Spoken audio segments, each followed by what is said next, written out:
Hello everyone, তোমরা সবাই কেমন আছো? আশা করি তোমরা সবাই অনেক ভালো আছো।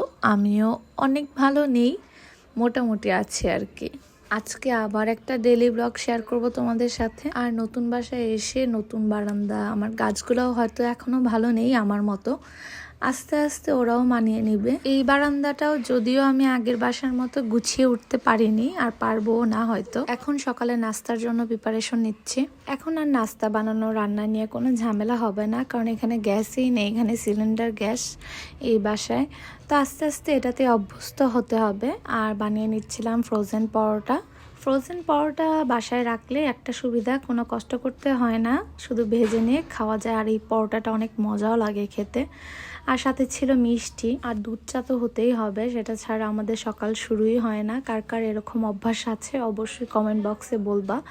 আর তারপর নাস্তা শেষ করে দিদা আমাকে কেটে বেছে দিচ্ছিল, আর আমি এখানে আজকে ধনেপাতার ভর্তা করব। তো ধনেপাতার ভর্তা তো বানাচ্ছি, কিন্তু বানানোর আগে ভুলেই গিয়েছি যে ধনেপাতাগুলো কেটে নিতে হবে। তারপর আমার মনে হয়েছে আর এখানে অনেক বাসন জমা হয়ে গেছে। এই রান্নাঘরটাও আমার অনেক বেশি ছোট হয়ে গেছে, আগের রান্নাঘরের মতোই। আমার রান্নাঘর বড় হলে অনেক বেশি ভালো লাগে কাজ করতে। আর তার সাথে বানাচ্ছি শুটকি ভর্তা। এটাকে আমাদের এখানে শীতল বলে, আর ঢাকাতে হয়তো পুঁটি শুটকি বলে, অনেকে বাঁশপাতাও বলে। তোমরা কে কি বলো আমি তো আর জানি না, আমি আমারটাই বললাম। এই ভর্তাটা আসলে খুদের ভাত দিয়ে অনেক মজা খেতে। আমরা সকালবেলা ভাতটা খেতে পারি না, যার কারণে আজকে আমরা দুপুরবেলা খুদের ভাত দিয়ে ভর্তা খাবো।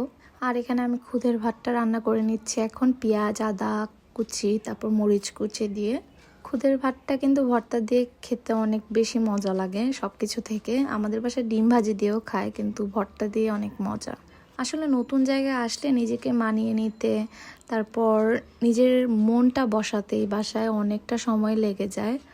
আশা করি আমারও অনেক তাড়াতাড়ি মন বসে যাবে এই বাসায়। তোমাদের কার এরকম হয় সেটা অবশ্যই বলবা। আর একটা জায়গায় অনেক দিন থাকলে একটা মায়াও কাজ করে, ওই বাসা থেকে মায়া সহজেও সরানো যায় না। আর এখানে আমি এখন ভর্তাটা আবার কালো জিরা দিয়ে ভালো করে শুকিয়ে নিছি, ব্লেন্ডারে ব্লেন্ড করা হয়েছিল। আর খুদের ভাতটাও রান্না শেষ, এখন আমি কয়েকটা মরিচ ভেজে দিব, আর সাথে রসুন। আর এখানে আমি 2টা ডিম ভেজে নিয়েছি, সবাই ডিম ভাজা খাবে না। আর এখন আমি একটু আমার কাজ শেয়ার করি। এখনও অনেক কাজ বাকি, ঠিক মতো কিছু গুছাইতে পারিনি এখনও। আর এখান থেকেও বারান্দাটা দেখা যায়, কিন্তু বারান্দাটা আমার একটুও পছন্দ হয়নি, কিছু করার নেই।